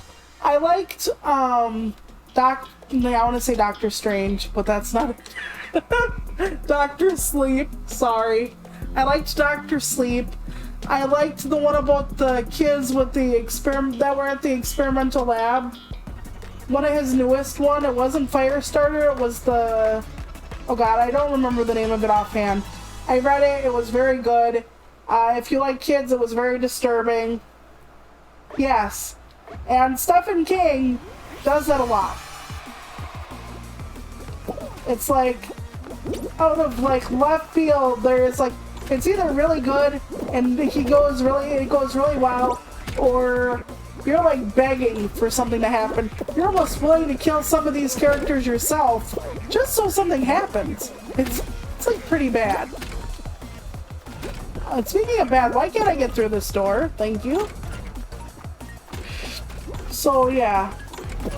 And I'm one of those people where I don't need everything like to be like fire and bombs and villains and stuff like right this century, but it would be nice if it were this millennium. Please. Okay, there we go. And that is a problem with Stephen King. Or like, he will have an ensemble cast. Like, let's say 5 people. And just as something interesting has happened with person 1, he goes to person 2. Then he goes to person 4. Then he goes back to person 1, but it was a fake out. Then he goes to person 3.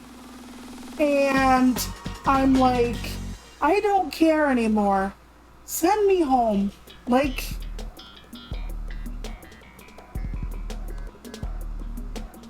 It's boring. It gets boring. It's like, some of it's blue balls. Like, he gives you the most severe case of blue balls in the fucking galaxy. Like, I'm reading a horror novel. I should not be bored, dude. Come on now. Like, I don't know. I mean, I understand, like, the slower pace, the slow burn and stuff like that, but usually it's not for a horror or thriller novel to be a slow burn. That's a romance. That's a what they call a literary novel. Like with The Girl Who Loved Tom Gordon, you got the minutia of her parents' like love life, like all the issues they're going through, the trust issues and the split up and everything like that. And it's like, am I reading a literary novel? Like, am I reading about like Diane split from Joe? Like, am I reading basically like a paper soap opera? Because if so, by all means tell me. If not, get to the devouring monster. And I'm not saying you can't build with your horror before you go in, but there's a difference between setting the scene and just boring me to death. Like, I don't care. Like, if I know more about their marriage than I do my own, I don't want to read your book. Like, I don't care at that point. And some people like the slow burn and the build and the tension, but I'm not that way, especially with horror. I'm just like, give me the monster, give me the zombies, give me the demon, give me the haunted house, give me the axe murder or something.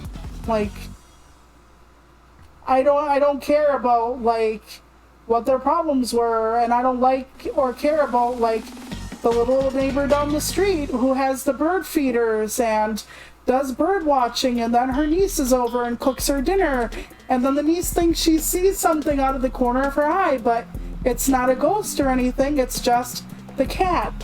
You know, something like that takes so long. I'm like, why do you do this to me?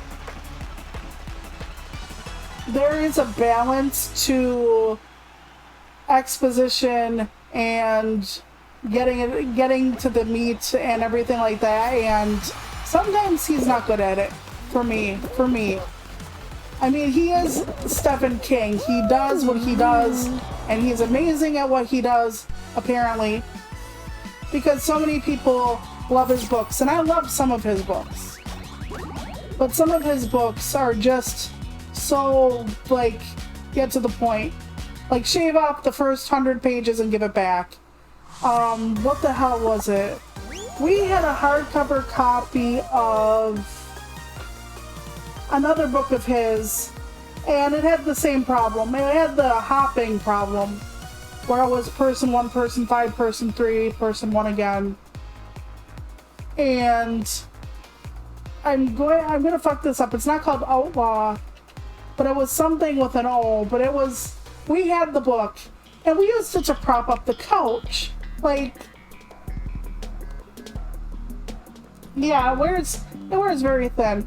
But sometimes he hits it just right for me, where it's a fantastic read. And other times it's just so slow. So, whilst I enjoy some of his work, I am not a stan through everything. To me, his son does a much better job.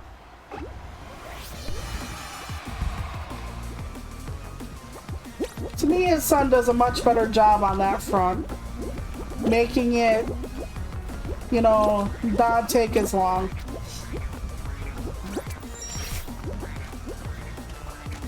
I really liked Nosferatu when I first read it.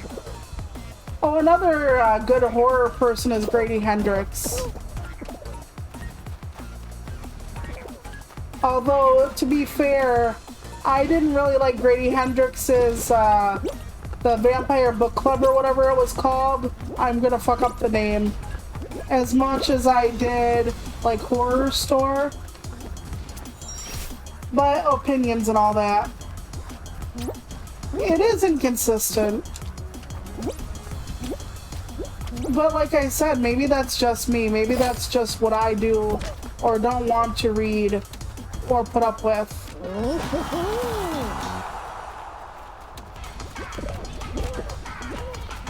I don't know.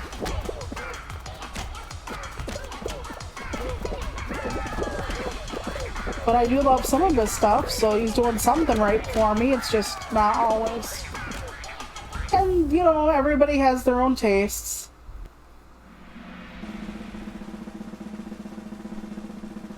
I've read a lot of his stuff, though. Even stuff that's not considered horror.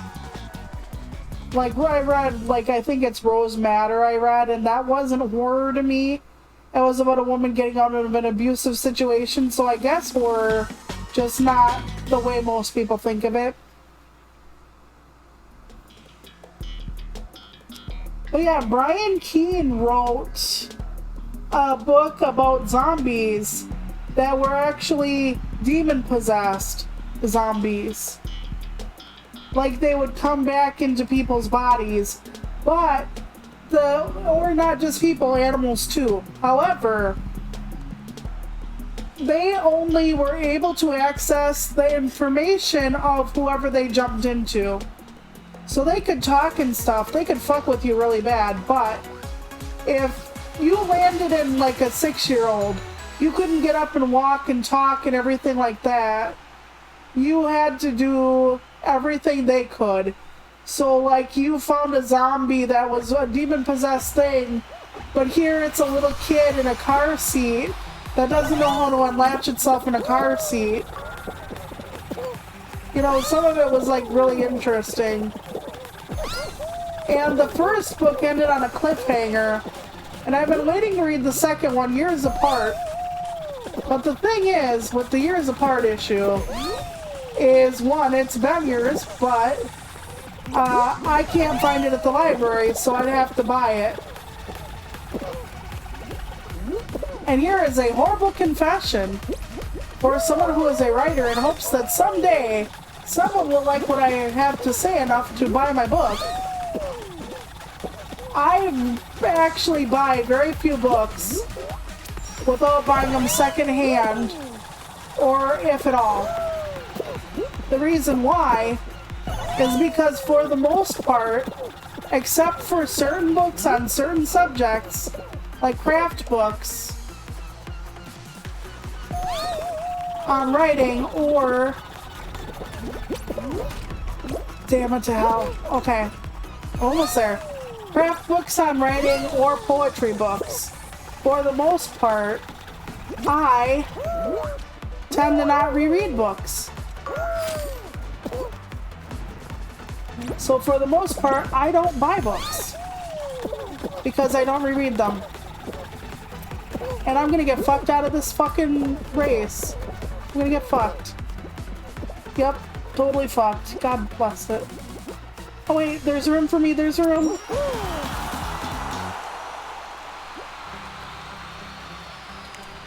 We made it.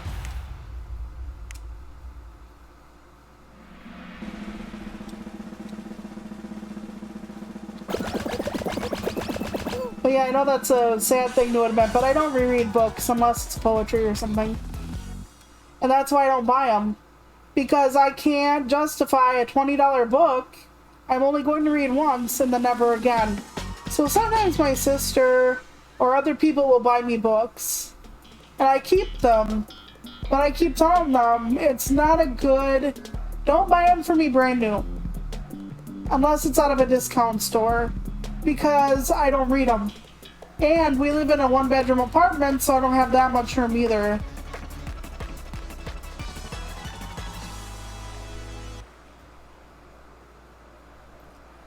You would think. And when I read books, I can go on tears of reading books to where I'm reading a book. Let me try to run with these people. Seems like a horrible idea, but let me try it for once. See, they're running the opposite way. I think that's the better way to do it. But I understand what you mean, like if it's been a really long time and you read one part like 3 years ago or 4 or 10 even, and then you pick up the books again and all of a sudden you don't remember anything that happened in the last book. I get that. I do. I understand your point of view on that one. But for the most part, I don't reread. Now there are some books I wish I could. And what I mean by that is, okay, when I was a kid, I was scared by horror, almost anything horror. But I was also fascinated by horror. So I started reading books and watching like Nightmare on Elm Street with my older brothers. And I think we had to be 8 years old to start watching horror movies. Like Nightmare on Elm Street and Friday the 13th. I think it was 8. I think before then, like I was 6, I had to go to bed before the older kids watched horror movies, and I was mad that I couldn't stay up and watch them too. Even though I had watched other movies like Poltergeist. Poltergeist scared the hell out of me as a kid. But anyway, I love books. I have always loved books. So I would read horror books. And there was a book that scared me terribly as a child. Like unbelievably terribly as a child. It was called Wait Till Helen Comes. And it terrified me. Absolutely. And now as an adult, I almost want to go back and experience it again. Oh fuck. Well, I'm dead. Yep, I'm dead. I might as well quit out now. Fuck. I was leading the charge too.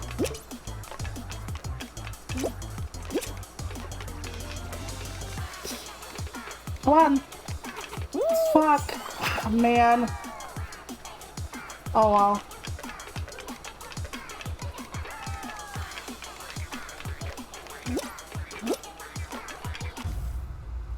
Yep, I knew it was over. Anyway.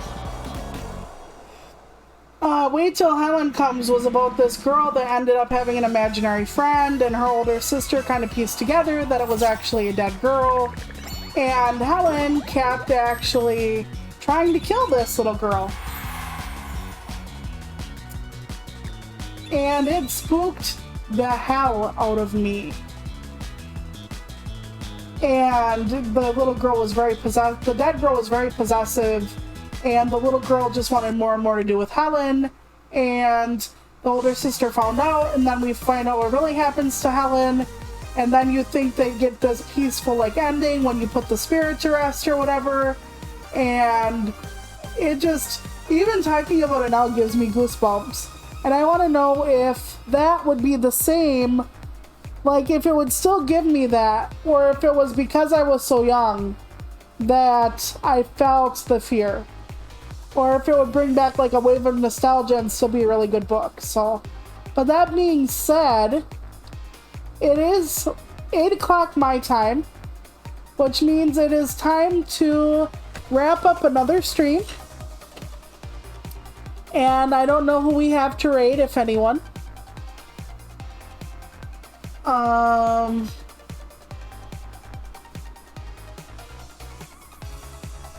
Let me see. Oh no, we are not interrupting a Phasmo stream. That is something we are not doing. We could go there for Monster Hunter Rise. Sure.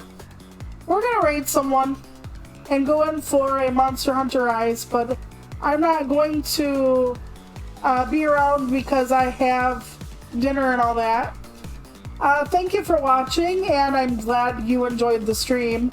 I will this weekend put up my new schedule by Sunday, and I will try to get the video out tomorrow night for YouTube, and I hope everyone takes care, and thank you so much for watching. I'm always so shocked anybody gives a fuck. So please take care of yourselves. Bye!